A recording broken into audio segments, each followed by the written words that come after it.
തൃശൂർ എടത്തിരുത്തിയിൽ വിസ്മയ കാഴ്ചയൊരുക്കി ചെണ്ടുമല്ലിപ്പാടം. എടത്തിരുത്തി വിത്തുൽപാദന കേന്ദ്രത്തിലാണ് ചെണ്ടുമല്ലി പൂത്തുലഞ്ഞു നിൽക്കുന്നത്. സീഡ് ഫാമിലെ ജീവനക്കാരനാണ് ഓണവിപണി ലക്ഷ്യമിട്ട് ചെണ്ടുമല്ലി കൃഷി ചെയ്ത് നേട്ടം കൊയ്തത്.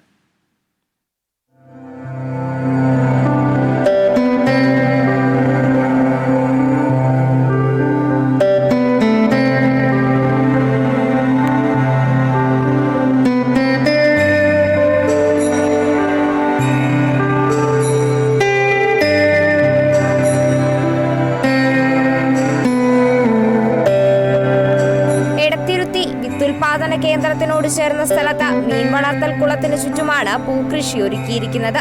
2000 ഗ്രോ ബാഗുകളിലായാണ് ചെണ്ടുമല്ലി പൂത്തു നിൽക്കുന്നത്. സീഡ് ഫാമിലെ ഉദ്യോഗസ്ഥരുടെ മേൽനോട്ടത്തിൽ തൊഴിലാളികളാണ് ചെണ്ടുമല്ലി നട്ടുവളർത്തിയത്. കുളത്തിനു ചുറ്റും ചെണ്ടുമല്ലി പൂത്തു നിൽക്കുന്നത് നയനമനോഹര കാഴ്ചയാണ്. ഓണക്കാലത്ത് വിളവെടുക്കണം എന്നുദ്ദേശിച്ചുകൊണ്ട് ഇവിടെ ചെയ്തിട്ടുള്ള ഒരു ചെണ്ടുമല്ലി കൃഷിയുടെ വിളവെടുപ്പാണ്.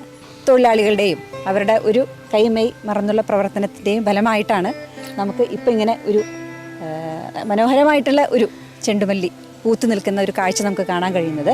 കഴിഞ്ഞ ദിവസം നടന്ന ലളിതമായ ചടങ്ങിൽ ചെണ്ടുമല്ലി കൃഷി വിളവെടുപ്പ് നടത്തി.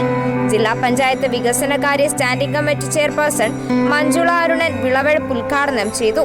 സീനിയർ കൃഷി ഓഫീസർ എസ് മിനി, കൃഷി അസിസ്റ്റന്റ് ബി പ്രതീഷ്, മറ്റുദ്യോഗസ്ഥരും തൊഴിലാളികളും ചടങ്ങിൽ പങ്കെടുത്തു.